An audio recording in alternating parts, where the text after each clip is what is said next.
You can go ahead now. Good afternoon, everyone. Welcome to National Math Week. I am your host, Janine Shepherd. I am the founder, board co-chair, and president of Youths for Excellence Limited, a nonprofit organization that is based in 7 Caribbean countries and the USA that serves to eradicate education inequality. So we are created by youth for the youth. And today, we're extremely honored that the Ministry of Education and Youth has partnered with us on this very special segment for National Math Week called Careers in Mathematics. And the theme for National Math Week this year is Born to Do Math.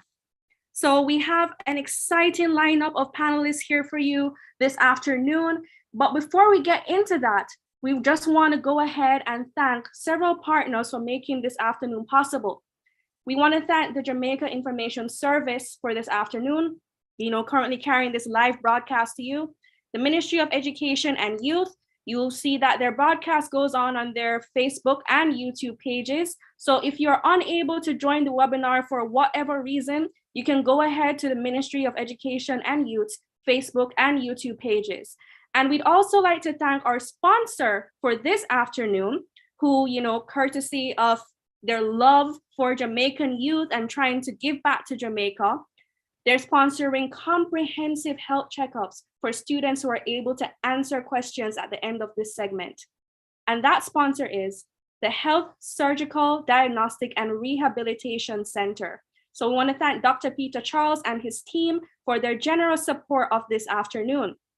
So I hope that everybody has gotten settled down and is ready for us to dive into this exciting webinar series. So welcome everyone. Panelists, are you feeling ready? Are you feeling pumped? Show me a little life, man. Show me a little life. I'm gonna go ahead and introduce you guys now. So put on the big pretty smiles. All right, we're ready to get into it. All right, so first of all, we are joined by Mr. Evan Thompson, who serves as a meteorologist. I'm just going to list out all of them and then I'm going to go into their specific bio introductions. I hope that's okay. We're also joined by Mrs. Oprah Williams, who is a beauty therapist. Welcome, Mrs. Williams. Good to have you. We are joined by Dr. Claire Nelson. Oh, she's a spicy one. Forbes 50 female futurist. We have our bright sparks in the Caribbean here. And we're just so honored that, all of these people are sitting together on one panel. And last, but certainly not least, we have Mrs. Faithlin Preddy Granville, a math teacher at the Northern Caribbean University. Welcome, Mrs. Granville. Good to have you all. I see you're all beaming and looking amazing. All right, so let's go into the introductions. So Mr. Evan G. Thompson is currently the Director of the Meteorological Service in the Ministry of Economic Growth and Job Creation.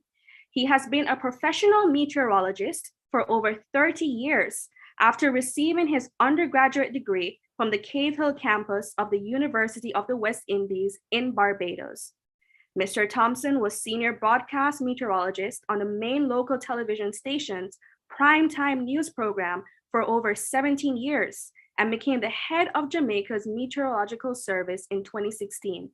He was appointed the permanent representative of Jamaica to the World Meteorological Organization, a specialized agency of the United Nations. Lord, got him big, not true. Oh my Lord.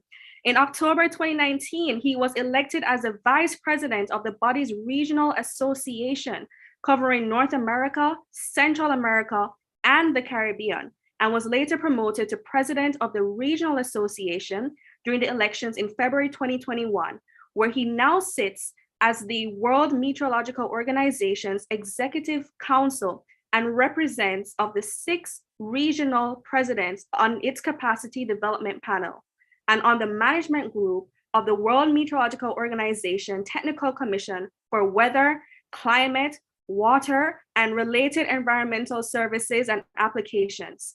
Oh God, I need some water after that. Welcome, Mr. Thompson. Could you please say hi to everyone who's here and tuned in?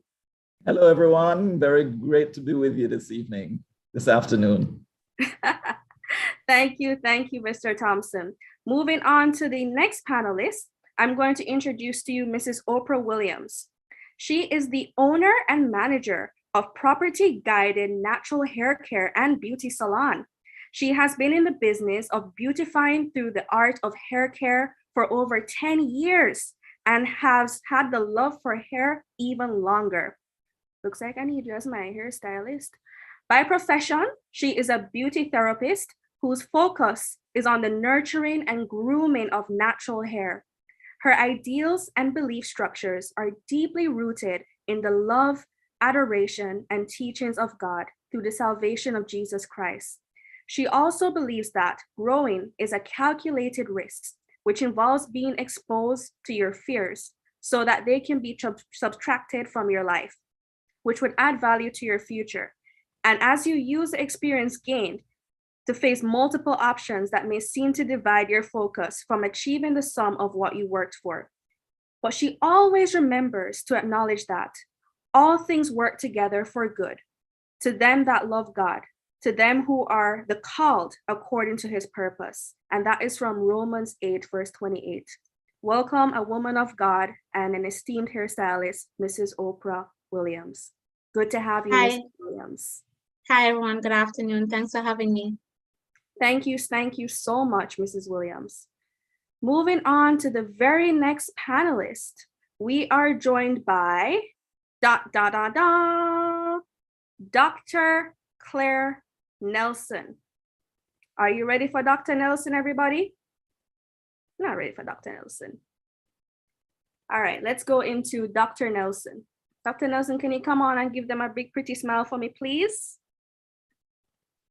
All right. So Dr. Claire Nelson is Chief Ideation Leader of the Futures Forum, a research and education practice specializing in bringing the power of strategic thought, foresight, and the discipline of sustainability engineering to challenges facing organizations and communities.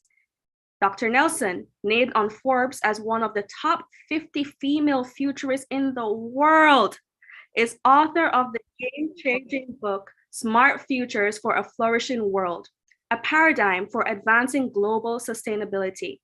A sought-after consultant and speaker, Dr. Nelson is also founding president of the Institute of Caribbean Studies, the leading Caribbean American diaspora organization, and celebrated as the convening chair of the Campaign for June as National Caribbean American Heritage Month.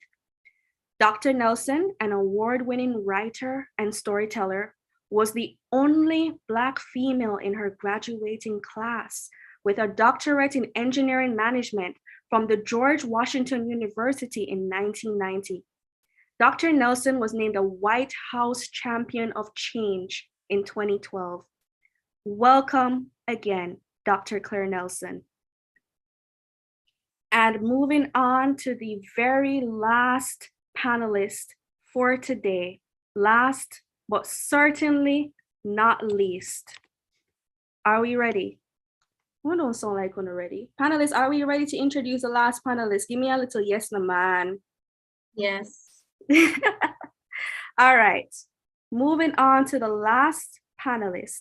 We are joined by Mrs. Faithlyn Priddy Granville.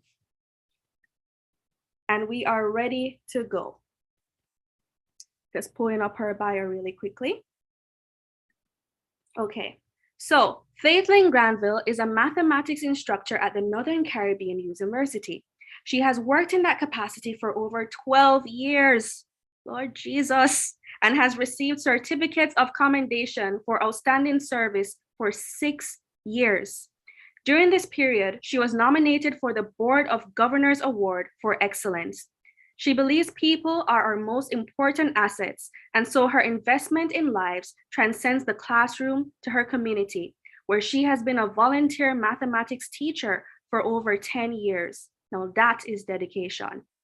Mentoring young lives to pass the CSET mathematics hurdle and develop a lifelong passion for mathematics is her passion.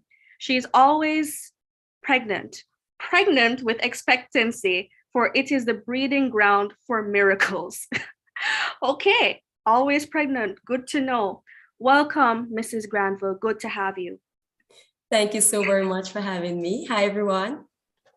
That's actually kind of funny because usually when I say I am pregnant, that's when an exam breed me and it's rough. But you have like such a positive spin on it. It's so much optimism. I think I might actually steal that and start using it from now on. No problem. So welcome everyone, welcome viewers. Just to give a rundown of what's going to happen next. So we've just introduced the various panelists that we have this afternoon, and you've seen their long resume and track record. So we have an amazing lineup of people who are going to go through some presentations for you. But what are they even presenting on, right? Again, the theme is careers in mathematics. So you have a hairstylist, you have a meteorologist, you have a futurist, you have a math teacher. So what do they all have in common?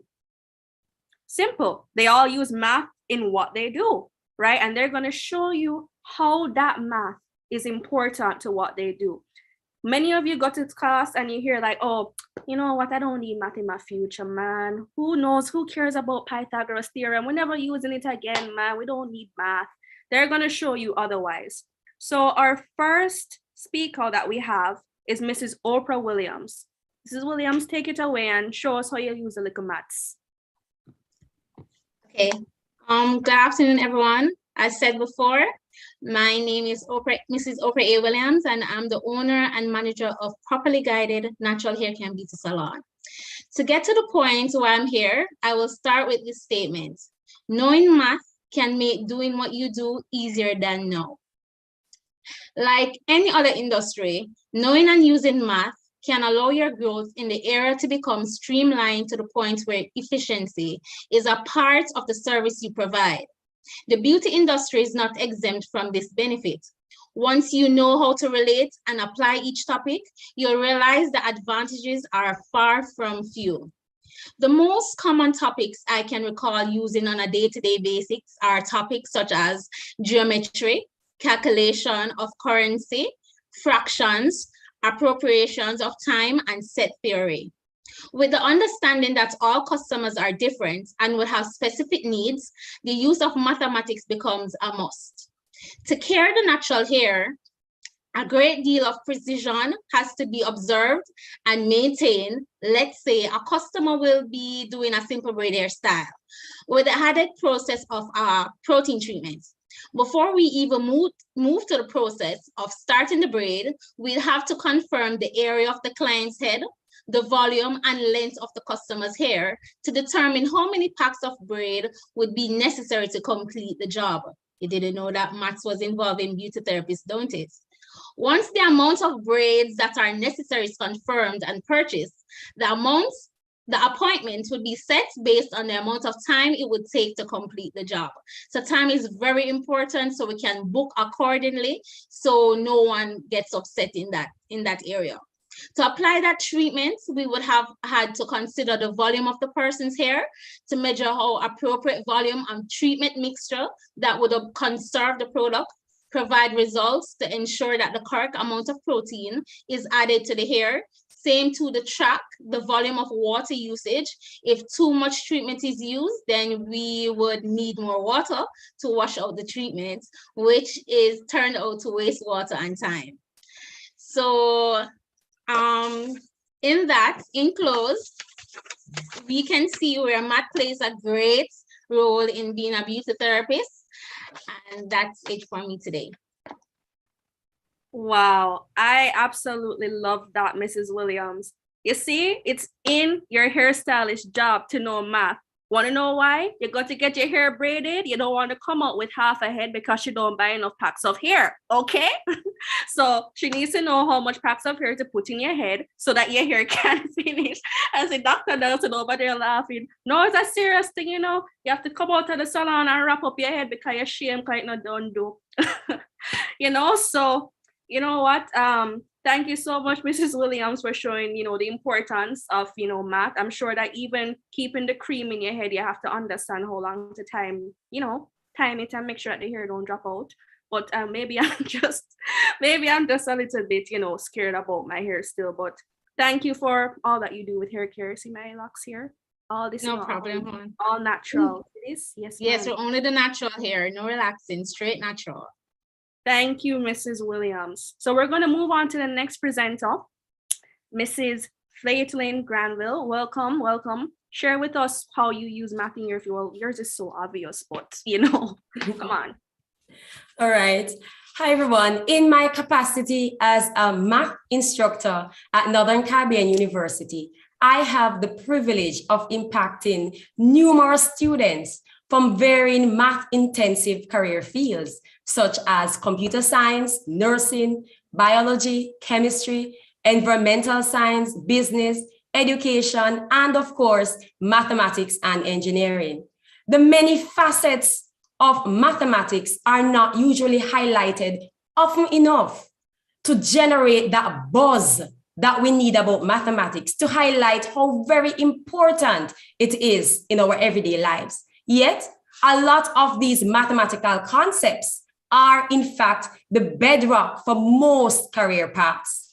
Now, when students join my classroom or when they join a math classroom, we are expecting them to not just walk away with a passing grade, but we would love for them to display the employability skills that they would have garnered from doing the subject.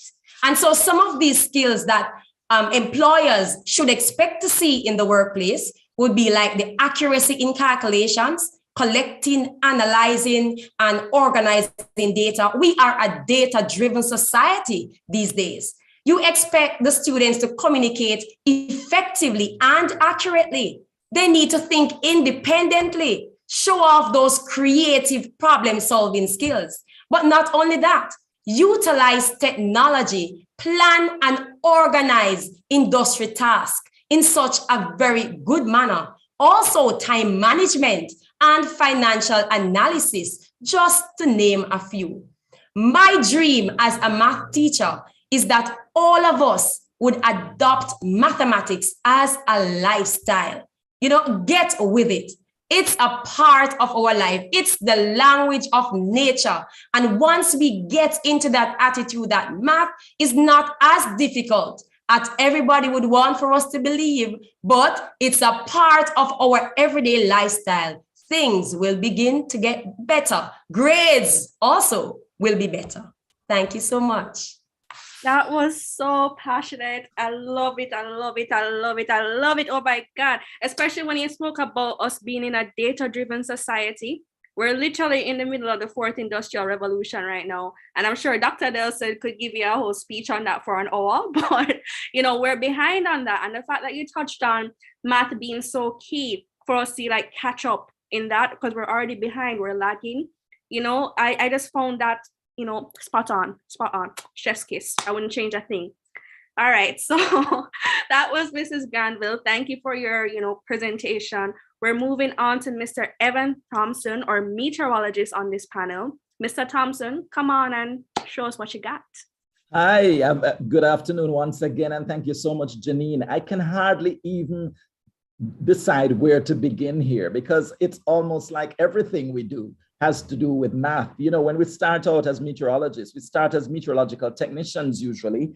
And in that position, what we do is we really observe weather conditions. And even in the observation of weather conditions, we have to take a look using our eyes and our senses generally. First of all, we have to understand how high the clouds are, and we have to take a basic measurement of the height of the clouds based on, correlating it to the hills or some other phenomena that we have in the atmosphere or on the ground. So we also measure temperatures and we measure pressures and all those using instruments that are very technical in terms of the use of mathematics in the calculations. But then if we even have to move further from just the observation into going into when we start to look at forecasting weather conditions, then we consider how all these parameters come together to make a forecast. So we have to put them into some kind of equation. All these elements have to be considered in an equation. And in that equation, we have to weigh them individually to the right level in order to come out with the right result. And sometimes we may make a judgment of something, a measurement that may be higher or lower than it ought to.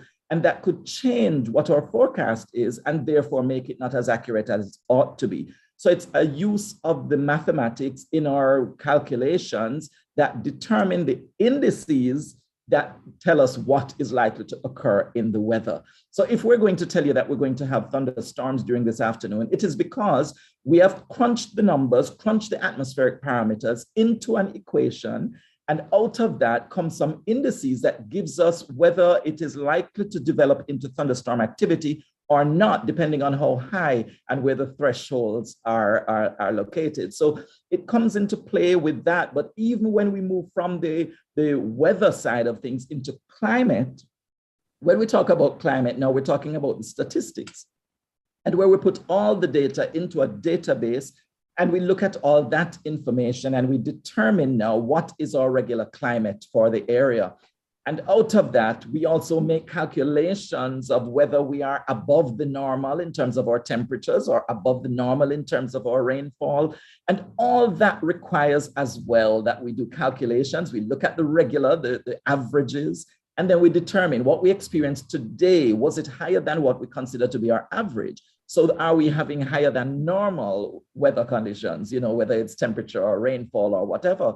So it's important that we also understand how to calculate our averages using the data and putting that data together in a database, working out these calculations.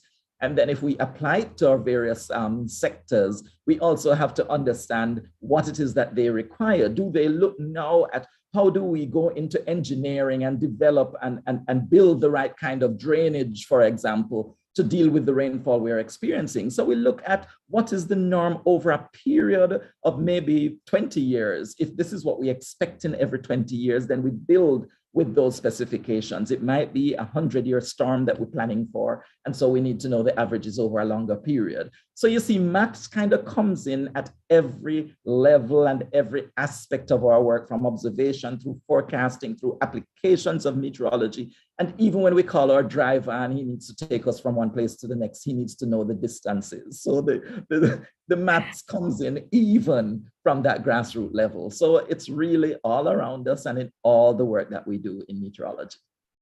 That is so beautiful.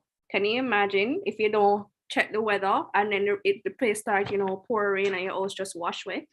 These are these are important things, The farmer needs to know when it's raining for his crops. That's how you get food on your table. Without the farmer man, well, nobody eats. And you see, the farmer man is dependent on the meteorologist. So, Mr. Thompson, thanks for shedding light on that. And beautiful presentation. So we are on to our very last panelist, Dr. Nelson. Dr. Nelson, what do you have to say for us? You're on mute, Dr. Nelson. I am happy to start with the very wonderful sentence that I wish every student in Jamaica had a teacher like Miss Faith in Petty Granville. Math is the language of nature, and therefore math is the language of life. Now, I'm a futurist, so I want to say that the future depends on mathematics, because math is the language of life and math is the language of nature. As you've heard our speakers before me say, everything we do has a mathematical element. I mean, I didn't think about it here a story, but now that I think about it, it's true. You won't want to leave your house and end up somewhere with your hair half done. So we're celebrating 60 years this year, and I want you to jump with me into the future, 2062. And imagine Jamaica 100 years old, and we have an AI-enabled community health aides that are trained to provide healthcare, elderly patients in nursing homes, and we have telehealth, and we're going to have a celebration in our new holographic stadium. I want to jump closer to where we are, and it's 2030, and we have solar power systems that are using solar skin and solar flake technology brought to the market 3 years from now. All this is because we have to be ready to ensure that we are climate smart in the future, and that's only 2030, 8 years away, and it's very important we pay attention to that, because the whole world is focused on creating a sustainable future for all. We want a safe, just space for humanity that is within the natural boundaries of science and also within the lowest boundaries of social dignity. And all of this is relevant to Jamaica because, as you all know, yes, don't forget we have Vision 2030. We want to have Jamaica to be a place of choice to live, work, raise families, and do business. But that means we have to start constructing what we're doing now to end up in that future where we have good environment, we have healthy food, and we have healthy communities and safe communities. We want to have a sustainable society, sustainable economy, a moral economy, so where everybody's equal, where we have more social cohesion, and where we have more equality and equity. That's what we all want, right? So as you've heard so far, we need to have math in our beauty supply. We need to have math in our meteorology, which means farmer. But all of that comes because technology is driving change. Robotics, cybersecurity, the Internet of Things, artificial intelligence, virtual reality, augmented reality. All this is a basis of science, which is also bearing on mathematics. So some of us are better at physics, some of us are better at chemistry, some of us are better at math, but guess what? They all go together. All of these things are based on the mathematical science that underpins all of nature, that leads us to know these laws that govern our industries of the future. A space economy, gamification, electric cars, synthetic biology, AI systems management, smart manufacturing. All of these are things that are going to be in the world, not 50 years from now, but less than 8 years. In fact, we're going through that right now. Our life in 2030 is going to be AI enabled. And guess what? It's pure maths, pure logic. If you don't understand logic, as they say in Jamaica, dog me on your supper. And let me tell you, even me, who is an engineer and loved math and did well at math, sometimes I have to scratch my head and say, is that new kind of mathematics this? I have to keep on learning because guess what? Everything will be different. We're going to have infrastructure that's different. Microgrids, space-based solar systems, 3D buildings, road guidance sensors. What is driving these things? A knowledge of math. Even tourism is going to be different. Can you imagine in the future Jamaica in the metaverse? We're going to have augmented reality, virtual reality with reggae music under the sea, and you can put on your goggles and pretend you're swimming in the Caribbean Sea and seeing the reef. All of these things are going to be driven by what? People who know math, moving towards careers in data science or engineering or VR. I mean, talk about healthcare. We all know what the last 2 years have been like. We've been locked down. Well, they have 3D printing of organs now. Yes, them printing organs themselves. We have human caretaker robots being built, biomedical science, genomics, they're splicing the genome and trying to figure out how to match X with Y. All this is math. Now, we know that today everybody talks about auditing and engineer and computer program and statistician and actuaries, economists, data scientists, all these things as the common things you would think about. But I want you to stretch your imagination because of why AI is driving the future. And let me tell you, it's a very different world that's ahead. I want you to start thinking about the jobs of the future, 2030 and beyond. So weather modeling analysts, not just a meteorologist, you have to know how to model, that model in a shorts or clothes or things, but model with mathematics, right? Solar physics scientists, why? Because if a solar flare lit the astronauts, then everything will mash up. We wind up again, 2062, and I want you to imagine 40 years from now when Jamaica is 100. We're having a celebration in the metaverse on Jamaica, the virtual island, and over 250 holographic tickets are being sold, and people are going to attend virtually, Jamaicans all over the world. That is the future I see. Why? Because the future depends on mathematics. Give thanks. Wow. I am at a loss for words. I am at a loss. It was, wow, amazing, Dr. Nelson. And you know, something even more amazing is that we found out from Dr. Nelson that she has prizes to give away to some people. So this is in addition to the health checkups that we were going to give away at the end. Dr. Nelson, you want to tell them what potential prizes are on the table? Sure. So hopefully somebody, I don't know what questions you're going to ask to give them away, but we certainly have a copy of my book, Smart Futures for a Flourishing World. That might be good for a teacher, perhaps, or a college student. We have a futures coaching from me, where I take somebody to their own personal future and help them look at their future more clearly and come up with, so if you're struggling with figuring out what to do, etc., or you're in your first year of college, that's something you can offer. And more importantly, later on this month or beginning in May, I'm partnering with a new company, and they have a software we're going to be training leaders in futures thinking. And I'm going to be giving away 3 of those to students between grade 10 and grade 12. So those are the 3 prizes. Well, 3 prizes, but the last one is not just 1 student, it will be like 3 students. Thank you, Dr. Nelson. All right, then. So we are going to jump right into, the question and answer section. I have a bunch of questions that are lined up for the panelists right now. So we're just super excited to hear from them, and basically them are going with one bag of things, right? So I don't even know how to start with this amazing panel, but I'm going to attack it as best as I can. Panelists, are you ready to be questioned? All right.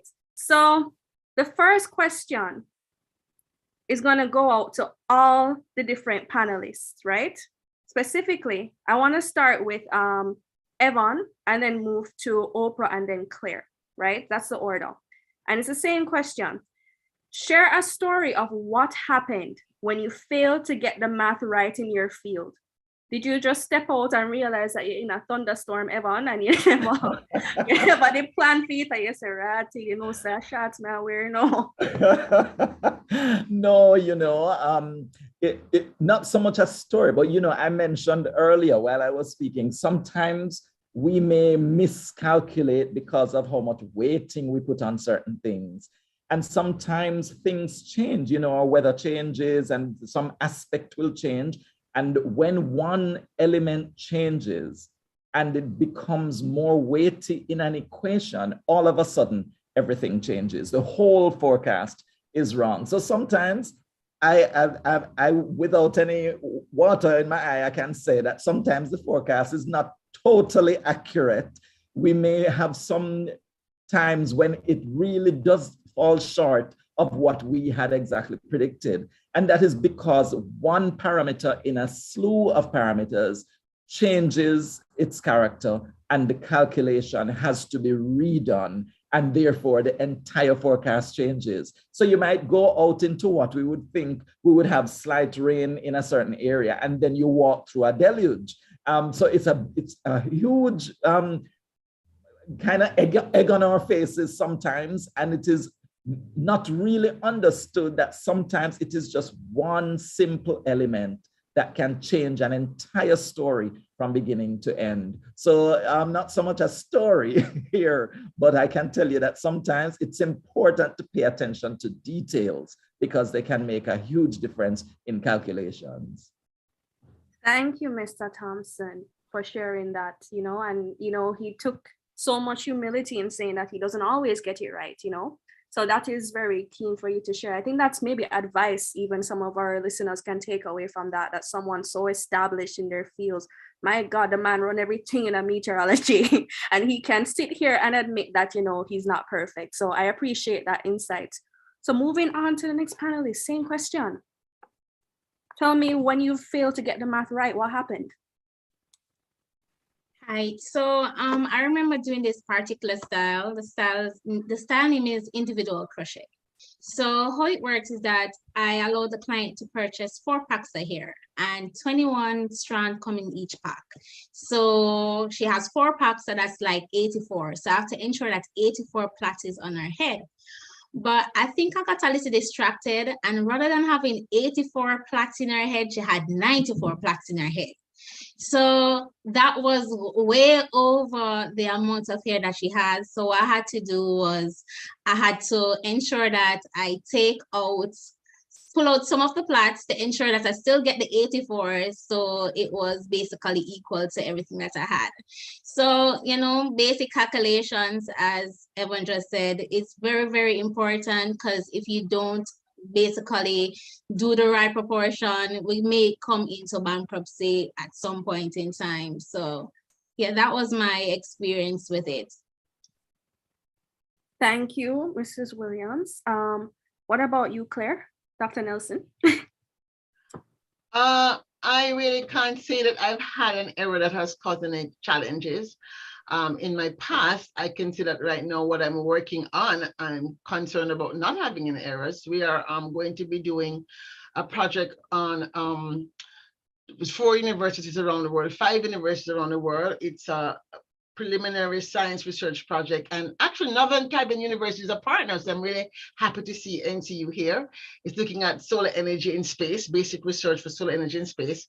And so I will have recently got to put on my math hat and my electrical hat and trying to figure out, well, what is an ampere versus a microampere, and what does it mean, and if this is going to work, and are we buying the right equipment? Because if we don't buy the right equipment, we won't have the right measurements, and we'll be really in trouble because the grant is not a big grant, so we can't afford any mistake. So I'm living through a little bit of nail biting right now, trying to make sure that we are doing the specifications of the experiment right. And so that's where I'm currently using hardcore mathematics, so to speak. Thank you, Dr. Nelson. All right, so we heard some people who were very candid about, where they got the math wrong, and then some people talking about how they're scared to get the math wrong. So then moving on to, Mrs. Faithlin, who's here with us from NCU. This question is going to go to you. As a math teacher, what is a change that you would like to see to the way math is currently being taught? And then same question to Dr. Nelson from like a futurist perspective. Same question, like how would you want to see math being taught in Jamaica or potentially the Caribbean region? All right, for me, I would like to see math being taught in a more relational manner, where the students can relate to what is happening, map it back to real life situations, and they can link it to their respective career areas. And so it would mean that we would have to look at how we assess the student, look at the different assessment strategies that are there. For me, what I started doing in recent times is to incorporate in some of those subject areas, some of those topics, video assessments. So I not only allow the students to share what they would have garnered from that particular topic, but related to real life situation. You are doing this major, you are doing this minor. How do I link it? How would this topic, relate? And they're able to bring out the creative juices in their presentations as well, because we do mark for all of that. And then they're able to, showcase that topic effectively. So making it relational, allowing them to be a part of the process, seeing themselves being a part of the math. You are not separate from it. It's like a relationship. I tell them it's a love relationship that it's a good return. It's a good return. What you put in, you get back. Some relationships, you don't get that reciprocity happening. But with mathematics, once you put that in, that work in, you will definitely see the results. Wow, we have a student in the chat agreeing with you, Mrs. Granville, Bradley Downer, which is interesting because this student is all the way from Guyana. So we've kind of cast a wide net. There are over like 90 people here on this Zoom call right now, not counting the people who are being broadcast live on air on JIS. So I'm glad to see people are engaging. So then, Dr. Nelson, you're up now. I just have to say, I just love Mrs. Granville energy. I really am excited that we have launched the Caribbean Space Advocates Club at NCU. It's really exciting. The kids are now beginning to do beginning earth science work. Perhaps we should have Mr. Thompson talk to the students about the work we're doing in earth science and get more people involved as we try to push out space science and technology as part of Jamaica Future. I really think that's important that we have perhaps Mrs. Freddy doing some training of teachers who actually are afraid of math. The fact is, artificial intelligence will make just this reciting our numbers, etc., not necessarily something we need to know. That's not to say we shouldn't do mental arithmetic. It does keep a particular part of your brain awake and alive. But the critical thinking skills we're going to need to work alongside AI. How are humans going to remain relevant in an AI-enabled world? So it's very important we're training students to think and learning to think logically, learning to understand mathematics. And I'm going to confess, I have to confess, me and trigonometry don't agree at all. And when I saw a proof, I would try to run in the opposite direction. I was just so happy when the exam came and you could have a choice. You have like choose one from this section, one from this section, from this section. I used to stay far from a proof, and I was lucky in my exam that I never had to do a proof because maybe I wouldn't have got such a good grade in math. So I'm confessing that it's true, right? But the fact is, the lesson of learning the logic of thinking by time, and for those of you who are very young, those of us who went through engineering and math before the PC was invented, before the laptop was invented, those of us who used to walk around with big card decks and go to the big computer room. In those days, the computer was in a room, a whole room-sized computer, right? We had to know math at a different level, so the logic. And today's logic is slightly different. So it's very important if people are going to understand how to work with AI, the logic of mathematics that are being taught to teach natural language processing and AI and cybersecurity will be very important. So we have got to teach math with critical thinking and the problem solving, that is learning to solve problems, real life problems, is a way to start introducing that very early, I think. Thank you so much for that, Dr. Nelson. And it was certainly very engaging, your answer, as always. So before I move on to the very last question I have for panelists here, I'm going to give everybody a chance who is probably joined on different platforms, whether it's a live stream on the ministry's pages or, tuned in on air live on JIS right now. I'm going to give you a chance to hop into the Zoom chat before I ask this last question, because this is now, we're moving on to the giveaways, right? And you have to answer in the Zoom chat in order to claim prizes. So basically get near your keyboard because we're going to be picking answers from the chat, okay? So get ready up. I'm waiting for some more people to join.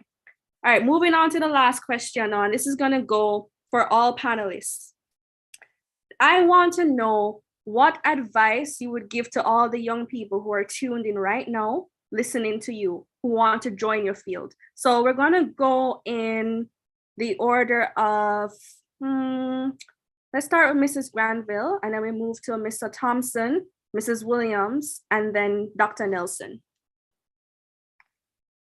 All right. One advice I would give students wanting to enter the field of mathematics, maybe you want to enter as an instructor or a teacher, ensure that you practice. Get involved in a lot of programs that would speak to mathematics, that would deepen your understanding of the subject. And I'm happy that Dr. Nelson mentioned the Space Advocate Club. It's one of the newest clubs that we have formed at Northern Caribbean University. And I would encourage math students, get involved in clubs like this, get involved in competitions that professional organizations would put on. So you not only have the content knowledge, but you also have some experience of what is happening out there. And it will also assist you in guiding you to that right career path for you. So practice. It does make perfect. Thank you. Okay. Next panelist. I'm bringing joy. Yes, my advice would be don't give up on maths, because maths will not give up on you. I find that math is something that I've had challenges with in my past. There are some things that I've had to do again because it just didn't work out the first time. And I said, no, I like this thing and I know I can understand it, and I hit it again, and then it will come. And then you would be amazed to find out afterwards how many things that you do in your life that require your understanding of maths. And just being able to have a logical conversation and to work things out critically in your mind. It is because of an understanding of mathematical processes that helps us to be able to engage with certain things like that and understand how things work. So I think don't give up on maths. If it didn't work the first time, try that thing again and get a better understanding of it, because it will not let you down in your future. Wow, amazing. You guys are, someone in the panel, someone else said, thanks for being quite authentic. Wow, I guess they really love you guys. You know, I mean, I feel the same way. Move it on to the next panelist. What's your advice? My advice is to relax. Try not to focus on getting it right. Focus on formulas. Once you focus on the formulas and get the formulas, the answer will come after. Try to apply maths in your everyday life, even if it's just simple turning on the television or counting your lunch money. Try to apply each topic that you may learn at school into your everyday life. It will become easier. And that's what basically I do to apply running a business, maths running a business, simple calculation, closing the batch, stuff like that. Ensure that I do these daily things. Thank you so much, Mrs. Williams. So Dr. Nelson, you're up. Yeah, I would just like to give a short anecdote. When I was doing my doctorate, there was a course that I had to do a proof. And you know, me did fear of proof from a long time. Well, I couldn't figure it out. I just couldn't see the corner of the how to get from point A to point B. I couldn't see it. I was weeping, crying, wondering why am I going to take up this doctorate idea? Was I really cut out for it? And I spent a couple of days feeling sorry for myself. And then a voice said to me, persevere, go back. By those days, of course, there was no Google to search for nothing, so I had to go to the library. So I'm going to the library and I found one journal that had an article that actually explained the math problem in English. Because sometimes, high-level math is written in Mathese, right? And you cannot read Mathese. But this actual journal wrote the article in English, so I said, it's like a light bulb went off. I wept with joy. I was able to do the problem, and needless to say, I got a B, because in doctoral school, you cannot get a C. You have to have the minimum grade you can get is a B, right? And so I got a B. I was happy just to get a B, because I didn't want to C, because C is considered a failing grade. Well, not failing, but not so good in when you're doing a doctorate. So I said to say, persevere. If you want to be an actuarial scientist, if you want to be a data mining engineer, if you want to be a space scientist, a satellite engineer, like the young people I'm working with at NCU, or astrophysicist or astronomer, please persevere. Right? Don't give up when it go on and cry and feel sorry for yourself, but get up, wash your face, blow your nose, and go back and try again. Thank you for that. And on that same point, I'm just going to pick on somebody. I'm going to pick on Mrs. Granville, because you're the math teacher here. We have a student, Desiree Steer, in the comments, who said, what would you say about someone who's afraid of math? I would say feel the fear, but do the math anyway. The fear will come, and based on the society that we live in, a lot of persons would say, I'm fearful of math, it's difficult. And so you find persons come with that anxiety. What I usually do at the start of each school term is to have a let your hair down session, where I just ask persons, share your dreams, your goals, what you plan to do for the semester. We put it all together in a nice musical. And then when the course gets difficult, we just pull that video. And when that video is pulled, I'm telling you, the last time I pulled it this semester, there were tears, because persons realized these were my goals and I'm so fearful now, and it empowered them. So the fear is natural, it will be there, but with practice and sticking to your instructor's advice, seeking advice from your teacher, the hurdles you can get over. Thank you. Oh my God. I don't want it done. But we have to get into the prizes. I know that's why I want to really hear. I'm kidding. You guys are here for the panelists. I want to hear for the prizes, don't. All right, so let's get into it. So I'm going to start by giving away first some health vouchers from the Health Surgical Diagnostic and Rehabilitation Center. All right, I see 91 people here in the chat. Lord Jesus, help me out now. All right, so I'm gonna need some eyes who are attentive to the chat to tell me who comes in first, all right? So we're gonna give away 2 health vouchers for the first 2 people who can come in and answer this question correctly.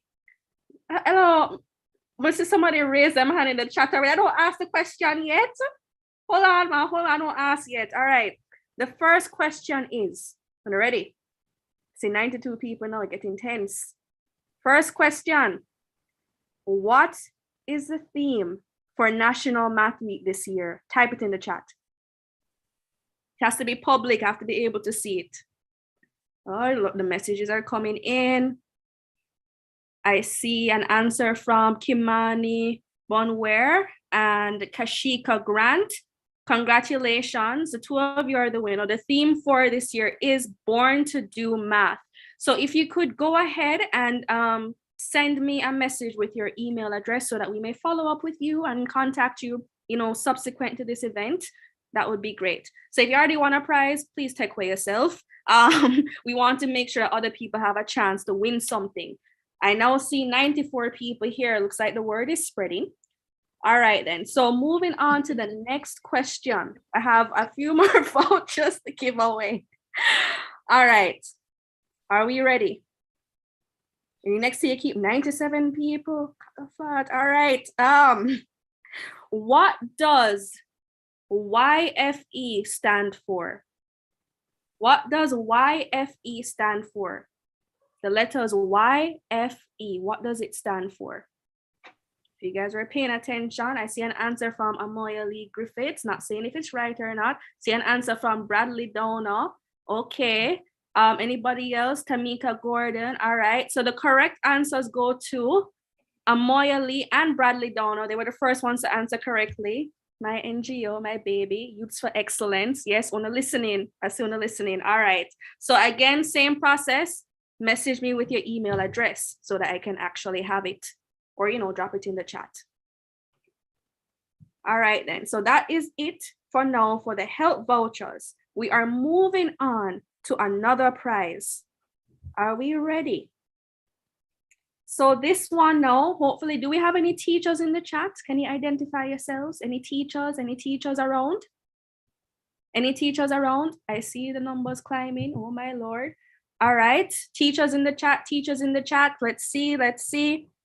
All right, so the question that we want to ask you is, are you ready? Name one college in Jamaica that offers STEM programs. Name one college in Jamaica that offers STEM programs.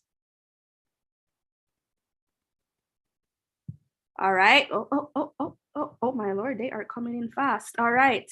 Let us see. I see the first person to answer was Marjorie McKinley, who gave the answer of Michael. Marjorie, are you a teacher? I can't tell. I see Patrice Nelson came in with NCU. Christina Palmer came in with Case. Ms. Fowler came in with Michael. Venetia Mackenzie came in with NCU.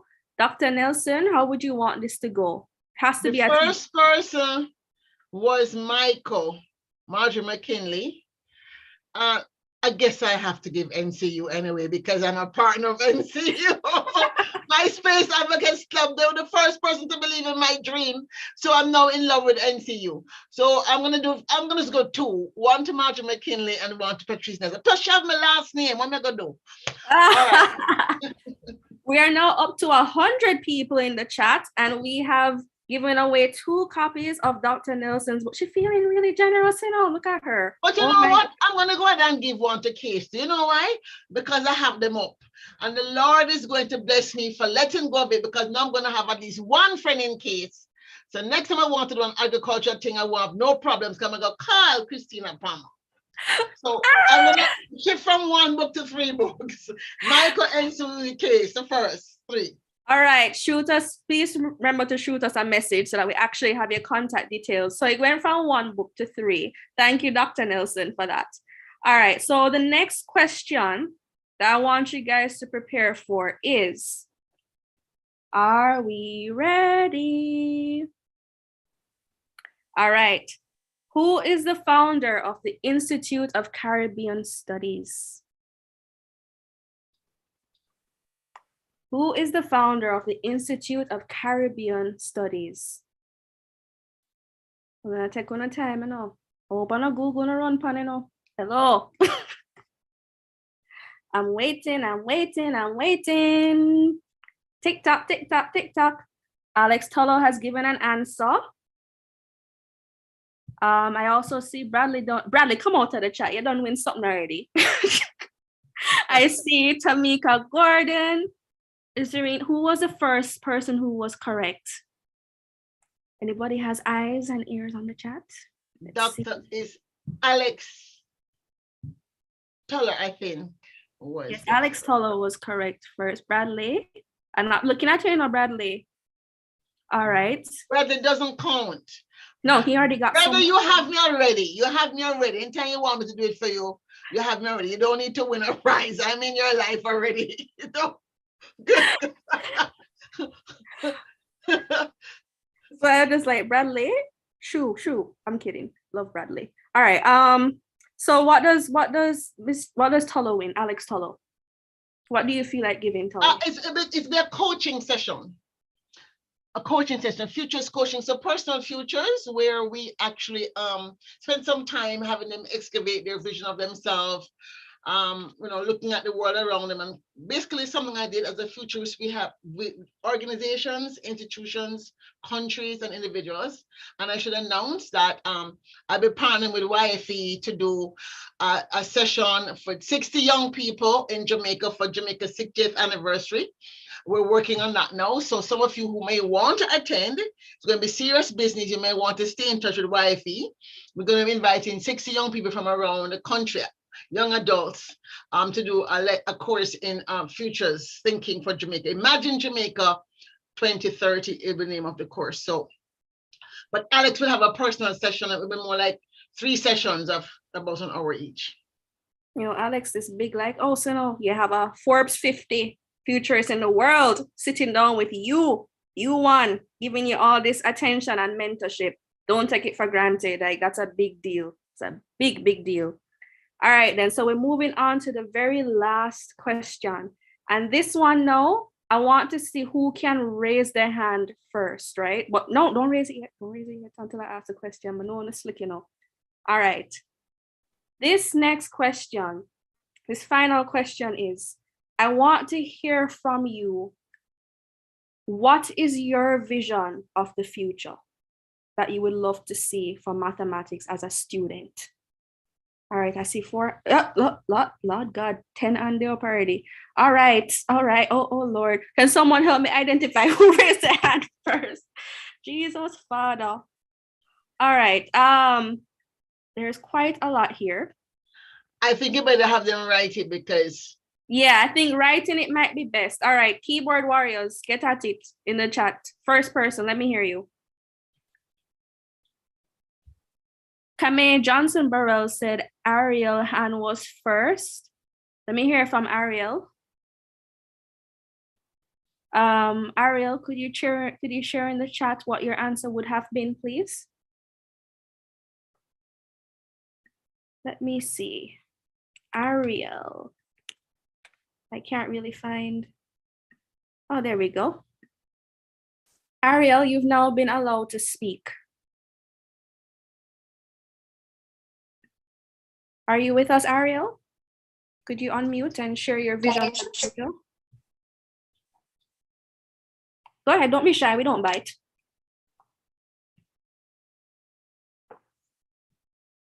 I don't think she knows that she's on the screen. Does she know that? She does know. She unmuted for a little bit. If not, we go to someone else. All right, then. We do not have any more time to spare. Sorry, Ariel. We have to move on to someone else. Pardon me. I think she's trying to do something. Okay. What about Carolyn Clark? Carolyn, do you have a vision for the future that you would like to see? Yes, miss. Could you share it with me, please? Yes, miss. I would like to get a bachelor's degree in math. That's interesting. Why would you want a bachelor's in math? What's your goal? What's your ambition with it? Yes, maths is one of my favorite subjects, and I'm actually really good with it. I'm first in class with maths. Oh, where do you go to school? Kingston Technical, miss. Wow, that's amazing. We have a lover of math I can't Yes. imagine. I usually hear Jamaican painting them with fear, Martino. Oh Lord. So then if you had a chance to work with Dr. Nelson, what would you say to her? Um, Miss, honestly, I don't even know. I would be speechless. Dr. Nelson, how does that make you feel? Actually, I need for Kylan to say like one vision of what when he gets, is a he or she, I guess it's a he. If when you get your math degree, how is that going to contribute to Jamaica? In what way do you think your getting a math is going to be helpful for Jamaica? Yes, I could get a really great job, get a lot of money, and can even donate. Donate to what cause?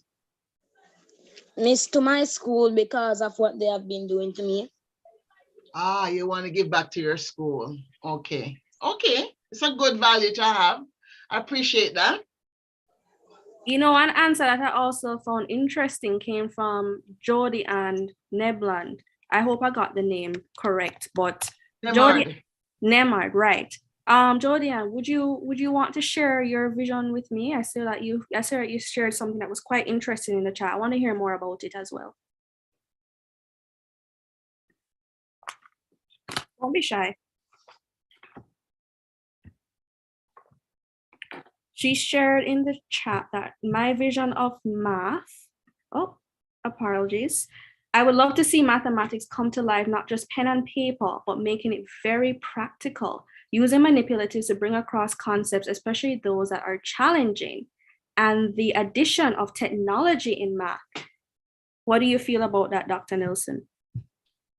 I actually think that's a really powerful answer. I mean, I think she's definitely thinking about the fact that it's not just a problem on a piece of paper, it actually relates. As she heard about the meteorology, she's hearing about, you know, building bridges, building roads, all of the things we need to make a better life for Jamaica. So it's important that you begin to see. I want everybody to begin to see, and that's why we want to do this futures exercise, partnering with YFE. YFE, big thing. Yeah, you know, that was actually quite interesting because earlier in the year when we had last math week that we partnered with the ministry on some issues that were raised by different math professionals had to do with the very abstract nature of math, you know, that left students feeling extremely disillusioned. So it's kind of like when you factor in even the whole learning loss with the pandemic, it's just even worse, you know, the fact that it's all pen and paper and there's nothing to connect it to. So I really and truly resonate with Jodian's answer, just from a personal level and me having to find other ways to motivate myself in the classroom coming up. But Dr. Nelson, how would you like this to go in terms of the final prize? Well, we have 3 people who can be, depending on what grade they are. The first set is, I may be able to take more, I'm not sure yet, but as I said, there's a company called Future A, and they'll be doing a 6-week program where the young people will be taught critical thinking skills. This is for people who are leaders. So if there are any of the 5 who are like club leaders, or so we definitely would like to pick them first. Club leaders. So if they're involved in anything, club leaders at their school, at church, wherever, that workshop is done for that. And all 5, I think we could have participate in our own project, which is 60 young people from Jamaica. Wow, thank you. Which will be starting in more than likely June, July. Tamika Gordon, didn't we give Tamika something already? I'm pretty sure we did. Tamika, not slick, you know. These people, man, I tell you. I was trying to see if there were any more visions that were shared. Yes, there was a Kashika Grant. Oh, yes. Kashika Grant said, I'm envisioning a future where all Jamaicans are fully numerate and are able to effectively apply math in everyday aspects of their lives. Kashika, would you want to elaborate on that a little bit? Hopefully we can get you over here and can talk. people seem to be very shy. Or they talk up in the chat, but are scared to talk up on the air. I understand talking on air is scary because you're live and everybody can hear you, and you feel like, Lord God, what am I gonna think about what I say? But don't be scared. We make blunders all the time. So, Dr. Nelson, based on the answers that you've heard so far, hi Kashika, welcome. Yeah, I wanted to hear more about the answer that you had.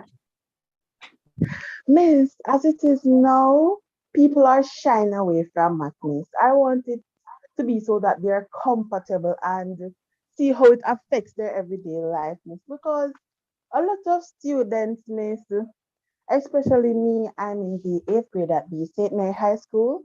They're saying that they don't understand how certain topics will affect them in their everyday life. So I want it to be so that they're comfortable, Miss, and can apply math to everything that they do. That is so beautiful. That is beautiful. Dr. Nelson, how do you feel about that? I really do believe that there's a misunderstanding. And I think it's because we've been erring on the side of teaching rote.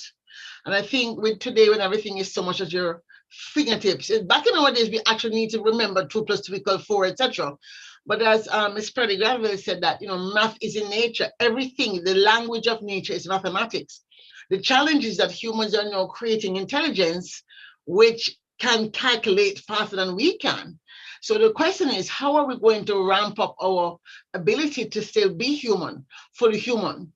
Believe it or not, understanding math will help you to live in that future.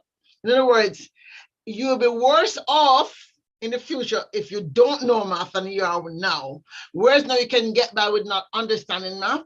Yes, everything will be easier, but if you have a phone, a game, all the gamification will happen in terms of our healthcare, the way we get information, the news, etc. If you're not able to understand that all of it is coming from data, which is manipulated by math, you're going to become what we call probably an educated fool in tomorrow's society. We want to make sure that the citizens of tomorrow are able to be critical thinkers, to know when something doesn't look right or when the data smells that something is off, so we can continue to have governments that work and societies that work for all people. It's very important. And having math teachers, again, I really think all of the stuff that Ms. Granville said has me quite excited. I really think she should have a math camp herself for other math teachers, so that by the time the kids come to her, they're not so scared.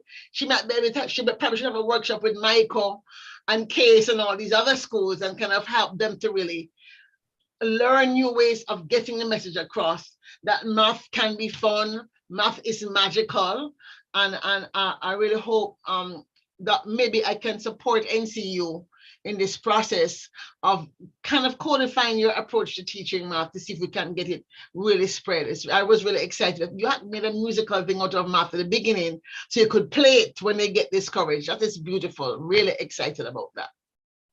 Thank you. So who are our winners for the last 3 spots, Dr. Nelson? I have no idea. Oh my God. I think that the students who I had sure answers deserve a shot at it. They gave it, a good go. And I think that with your mentorship as well, you can help them to streamline some of the ideas that they have into something that's more pointed and, directed towards that future that they want to see. But they just, as young people, they don't have the right wording or they don't have the right guidance to put it into that package yet. And I think that you can be very useful for that. That's why I think everybody who at least wrote an answer in the chat should at least be invited to the project that we're doing with the 60s. So they should probably all leave their names there. Yeah, I agree. So drop your names in the chat for those who provided answers, and we will be in touch with you. You can also reach out to Youth for Excellence at YOUTHSFOR Excellence on Instagram and send us a DM to say that you're interested in the program.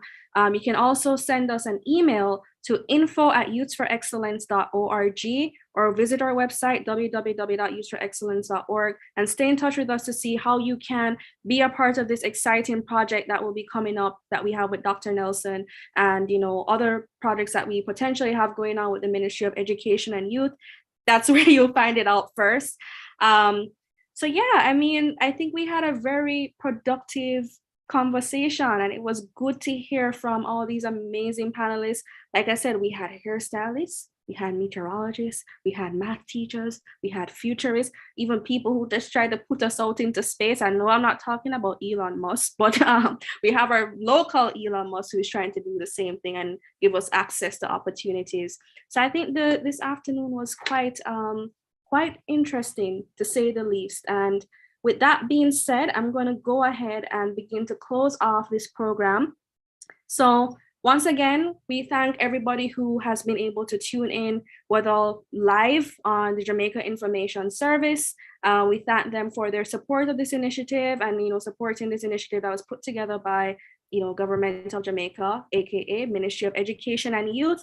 And we also want to thank our sponsor for our health checkups, without whom we wouldn't have been able to give these children an opportunity to, go and check out anything that they would love to see going on with them. So we want to thank the Health Surgical Diagnostic and Rehabilitation Center, specifically Dr. Peter Charles, for his continuous support of Youth for Excellence and our initiatives, and for making this afternoon a reality. I would especially love to thank the lovely panelists. If we can just put them back all on screen so that we can see them and give them a little farewell. The ladies looking beautiful as usual. Where's Mr. Thompson? Not seeing him up there. He had another meeting, he had to run out. Okay, that is totally fine. But I would love to thank, Mrs. Oprah Williams, Dr. Claire Nelson, Mrs. Faithlin Granville, and Mr. Evan Thompson for your time this afternoon and, making yourself available to talk to Jamaica's future generations and give them insight into your fields, answer some of the questions that, has been burdening them, but they didn't really feel confident to ask that out for whatever reason, right? So we thank you for the time that you're here and, for showing really and truly how you use math in your field, because a lot of people don't really see the applicability. And one more time, I just want to thank the Ministry of Education again for creating this space for young people to come and have the opportunity to ask these questions and to have their minds opened. An issue that I found throughout the Jamaican landscape is the lack of exposure. So I must commend the ministry on, trying to change that narrative, trying to change the culture around mathematics, especially from one of fear to one that, it's a little bit intimidating, but with a little practice and certainly with a lot more exposure, it's something that we can tackle. So once again, I was your host for this afternoon, Janine Shepherd, founder, board co-chair, and president of Youth for Excellence. And I thank you so much for your time. And with that being said, I am signing off. Thank you to our viewers on JIS. Thank you to our viewers on the Ministry of Education and Youth's Facebook and YouTube pages. And thank you to all who have supported my nonprofit, Youth for Excellence, for your support. I'm very grateful. And with that being said, God bless you all. What good? Be safe. Bye, everyone.